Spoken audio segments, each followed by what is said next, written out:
poor single father helped a lost girl one night, not knowing she was a millionaire's daughter. The rain hammered against the windows of Tommy Chen's small apartment as he stirred a pot of instant ramen on the stove, trying to stretch it into dinner for two. At 29, Tommy had mastered the art of making very little go a long way, especially since his 6-year-old daughter Lily had come to live with him full-time 8 months ago. The one-bedroom apartment in Portland's Southeast Division wasn't much, but it was clean, safe, and most importantly, it was theirs. Tommy glanced at the clock.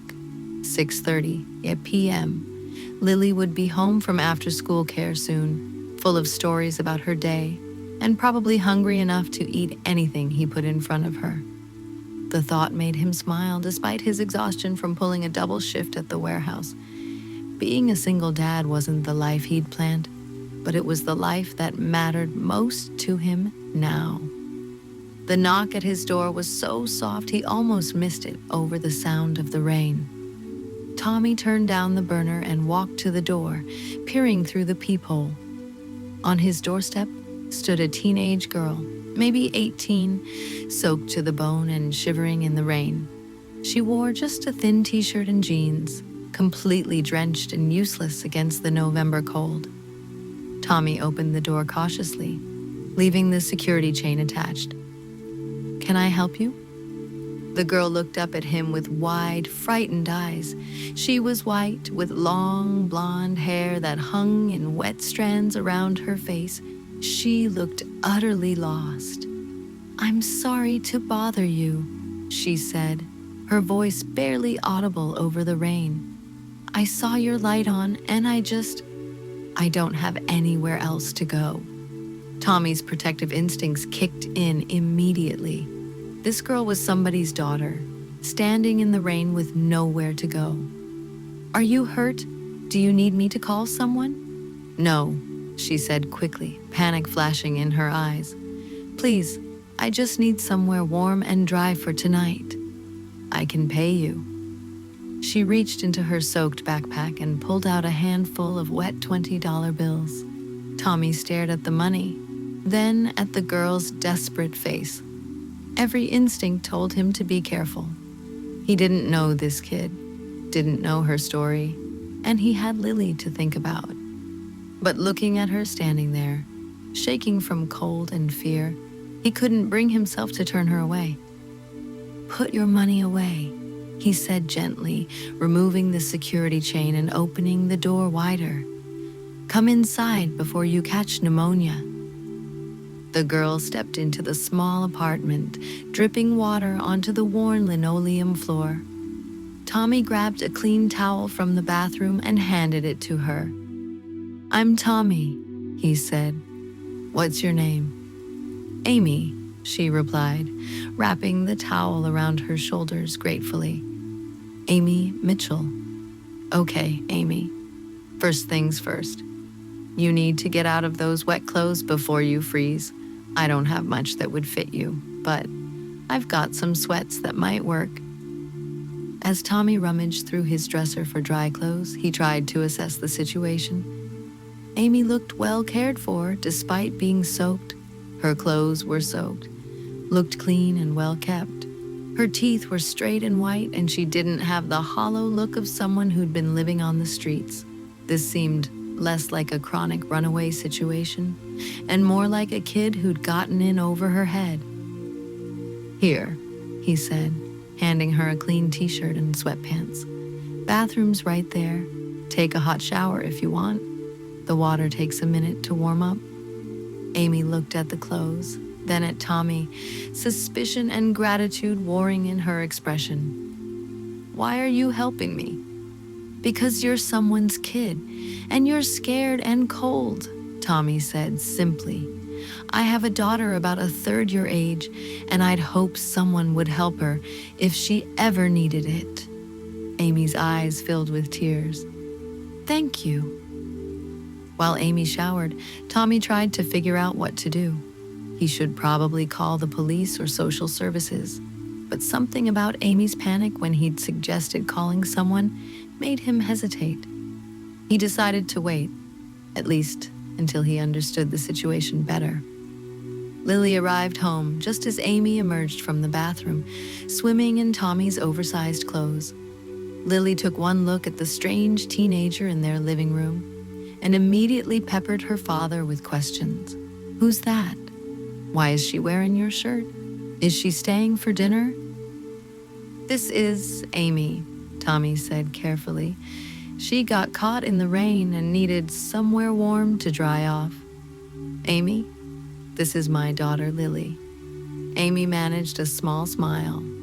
"Hi, Lily." "Are you a runaway?" Lily asked with the brutal directness of a 6-year-old. "Lily," Tommy scolded, but Amy actually laughed for the first time since arriving. "It's okay," Amy said. "Yes, I guess I am. But just for tonight." During dinner, Tommy had stretched the ramen with some canned vegetables and made it work for 3. Amy gradually opened up. She was 18, a senior in high school, and had been living with her father since her mother died 2 years ago. She was vague about the details, but it was clear there had been a major fight that had driven her from home. "My dad doesn't understand me," Amy said, picking at her food. "He thinks he knows what's best for me, but he doesn't listen. He just makes decisions about my life without asking what I want." Tommy nodded sympathetically. Being a parent is hard. Sometimes we think we're protecting our kids when we're actually pushing them away. "He wants to send me to boarding school. Says it's for my own good, but really, I think he just doesn't want me around." Lily, who had been listening intently, spoke up. "My daddy would never send me away. He says we're a team." Amy looked at Lily, then at Tommy. "You're lucky, Lily. Your dad actually wants you around." After dinner, Tommy set Amy up on the couch with blankets and pillows. The apartment was small, but it was warm and dry, and Amy seemed grateful just to have a safe place to sleep. "Amy," Tommy said as she settled in for the night, "I think you should call your dad tomorrow. He's probably worried sick." Amy's expression hardened. "He's probably relieved I'm gone." "I doubt that," Tommy said gently. "I can't imagine anything that would make me not worry about Lily if she disappeared." The next morning, Tommy woke early to get ready for work. He found Amy already awake, folded blankets stacked neatly on the couch, looking like she was preparing to leave. "Where will you go?" Tommy asked, pouring coffee into his travel mug. Amy shrugged. "I'll figure something out. I have some money saved." Tommy looked at this teenager who was trying so hard to seem independent and saw the scared kid underneath. "Amy, you can stay another night if you need to, but I really think you should call your father." "I can't," Amy said quietly. "You don't understand what he's like." "Then help me understand." Amy was quiet for a long moment. "He's very powerful, very controlling. He thinks money can solve every problem, and that I should be grateful for everything he provides. But he never asks what I actually want." Something in her tone made Tommy pause. "What kind of work does your father do?" "Business," Amy said vaguely. "Lots of different businesses." Tommy had the feeling there was more to the story, but he didn't push. Instead, he wrote down his phone number and gave it to Amy.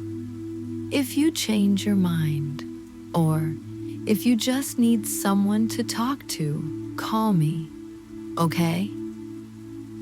That evening, Tommy came home to find Amy helping Lily with her homework at the small kitchen table. The sight warmed his heart in an unexpected way. It had been just him and Lily for so long that he'd forgotten what it felt like to have someone else around. "How was school, sweetheart?" Tommy asked Lily, kissing the top of her head. "Amy helped me with my math," Lily announced proudly. "She's really smart." "Is that so?" Tommy looked at Amy, who blushed slightly. "I'm good with numbers," she said modestly. Over the next few days, Amy became a temporary fixture in their small household. She insisted on helping with groceries and contributed money for food, though Tommy tried to refuse it. She was good with Lily, patient and kind, and Tommy found himself enjoying having another adult around, even one who was technically still a teenager. Amy never talked much about her life before, but Tommy gathered that she came from wealth. Her clothes, when clean and dry, were obviously expensive. She knew about restaurants and places Tommy had only heard of. And despite being 18, she seemed to have a sophisticated understanding of money and business that surprised him. On Thursday evening, as Tommy was making dinner, Amy's phone rang. She looked at the screen and immediately tensed. "I have to take this," she said, stepping into the bathroom for privacy. Tommy could hear her voice through the thin wall, though not the words. The conversation sounded heated, with long pauses and what sounded like tears. When Amy emerged, her eyes were red and her composure shaken. "Everything okay?" Tommy asked gently. "My father found me," Amy said quietly. "He's sending someone to pick me up tomorrow." Lily looked up from her coloring book, alarmed. "Amy's leaving?" "It looks that way, kiddo," Tommy said, his heart sinking. In just a few days, Amy had become part of their little family. The apartment would feel empty without her. That night, after Lily had gone to bed, Amy and Tommy sat on the small couch talking. "Are you scared to go home?" Tommy asked. Amy nodded. "He's really angry. And he's going to make good on his threat to send me to Switzerland. I'll probably be gone by next month." "Maybe it won't be so bad," Tommy offered. "Switzerland is beautiful." "It's not about Switzerland," Amy said. "It's about him making decisions for me without caring what I want. I don't get a choice in anything." Tommy looked at this young woman who was trying so hard to be independent and mature, and he saw something of himself at that age, the desire to make his own choices, even if they were mistakes. "Amy," he said carefully, "can I ask you something? What do you want? If you could have anything, what would it be?" Amy was quiet for a long time. "I want to go to college. I want to study business, maybe start my own company someday. I want to prove that I can be successful on my own, not just because of who my father is." "Have you told him that?"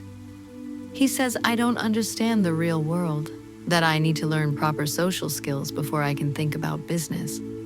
Amy's voice was bitter. "He thinks I should marry well and be a good trophy wife." Tommy frowned.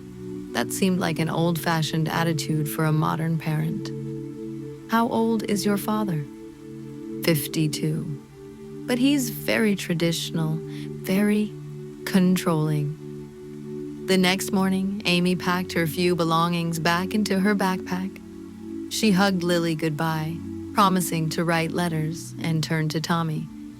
"Thank you," she said, her voice thick with emotion, "for everything. You and Lily gave me something I haven't had in a long time." "What's that?" "A family that actually cares about each other." Tommy hugged her tightly. "Take care of yourself, Amy. And remember, you're stronger than you think." A black sedan pulled up outside the apartment complex, and Amy walked out to meet it, her shoulders squared with determination despite her obvious fear. Tommy watched from the window as Amy got into the car, wondering if he'd ever see her again, and hoping that whatever happened, she'd be okay. 3 weeks passed. Tommy had almost convinced himself that Amy had been just a brief, bright spot in their routine when his phone rang one evening. The number was unfamiliar, but the voice was one he recognized immediately. Tommy, it's Amy. Amy, how are you? Are you okay? Well, it's complicated. Tommy, I need to tell you something. Something I should have told you when I was staying with you. Tommy felt a familiar knot of worry form in his stomach. What is it? My father is Richard Mitchell. He owns Mitchell Industries, hotels, real estate, technology companies. We're very wealthy. Tommy blinked, processing this information. Mitchell Industries was a name he'd heard in the news, a multi-billion-dollar company with holdings across the country. Amy, why are you telling me this?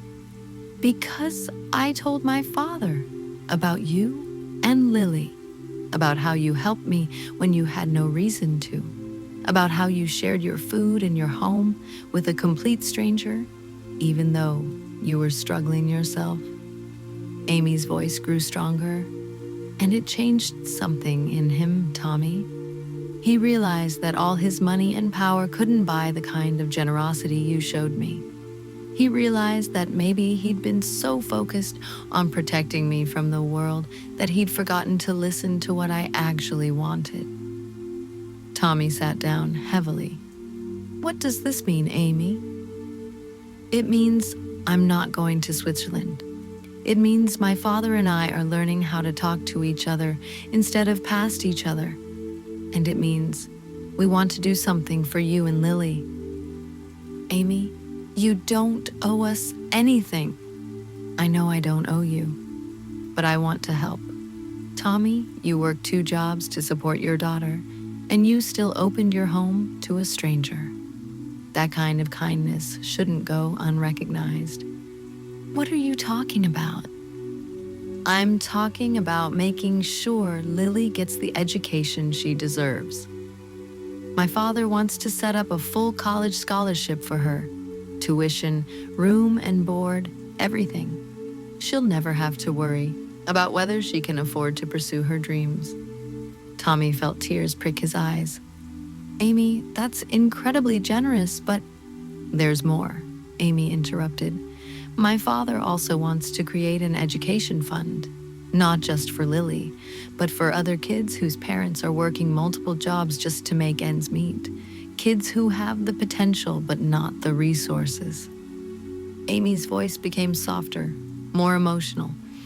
You know what my father said? He said, no child should feel trapped by circumstance. Every young person deserves the chance to choose their own path. He realized that's exactly what he'd been trying to take away from me. Tommy looked around his small apartment, trying to process what Amy was telling him. And as for me, Amy continued, I have a choice now.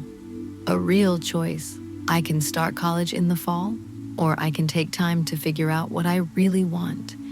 Either way, my education is secured, and I get to decide my own future. Amy, I don't know what to say. Say you'll let us do this. Tommy, what you gave me wasn't just a place to sleep for a few nights. You gave me an example of what real love looks like. Love that doesn't try to control, love that supports without conditions. You showed me what I wanted my relationship with my father to become. 6 months later, Tommy stood in the auditorium of one of Portland's finest schools, watching Lily perform in her first school play. The private school had been Amy's suggestion, a place where Lily could thrive academically while still staying close to home. Her college fund was fully established, managed by a trust that would ensure she had every educational opportunity she could ever want. Amy, preparing for her freshman year at Stanford, sat beside Tommy in the audience. She had chosen to defer for a semester to spend time rebuilding her relationship with her father and helping launch the Mitchell Education Initiative, a scholarship program that had already helped dozens of children from working families. She's amazing up there, Amy whispered as Lily delivered her lines with confidence and joy. She is, Tommy agreed, his heart full. And she keeps talking about wanting to be like you when she grows up? Amy smiled. She's already like me in all the ways that matter. She's got a father who loves her unconditionally and believes in her dreams. After the play, as they walked out into the cool evening air, Amy turned to Tommy. You know, I never properly thanked you for saving my life. Tommy looked at her with surprise. I didn't save your life, Amy. I just gave you a place to sleep. You gave me more. You showed me what family really is. Love isn't control or money, it's caring without expecting anything back. She gestured toward the school behind them. Every kid who gets a scholarship through our program is getting it because you taught me what generosity actually means. You changed my relationship with my father because you showed me what a good father looks like. Tommy felt his throat tighten with emotion. You changed our lives too, Amy. Lily has opportunities now that I never could have given her. That's what family does, Amy said simply. They help each other build better futures. As Tommy looked at this young woman who had come into their lives as a frightened runaway and become like a daughter to him, he reflected on the strange ways that kindness worked. He had opened his door to a stranger in need, and somehow that simple act of compassion had transformed not just his life, but would impact the lives of countless young people who would benefit from the educational opportunities the scholarship program would provide. The most beautiful part wasn't even Lily's secured future, though that meant everything to him. The most beautiful part was the confirmation that doing the right thing, even when it's inconvenient, even when it's risky, had a way of creating connections that enriched everyone involved. Amy had taught him that family wasn't just about blood relation. Sometimes family was about choosing to care for each other, about opening your heart to someone who needed it. And somewhere in Portland, other children were getting the chance to pursue their dreams because one rainy night, a single father decided to trust his heart and help a stranger in need. Sometimes opening our hearts to a stranger opens doors we never knew existed, not because we expect rewards, but because genuine compassion creates connections that transform everyone involved. When we choose to help without expecting anything in return, we plant seeds that can grow into opportunities beyond our imagination. If this story reminded you that every act of kindness has the potential to change lives in ways we never anticipate, please like, subscribe, and join us for more soulful stories that celebrate the extraordinary power of ordinary love.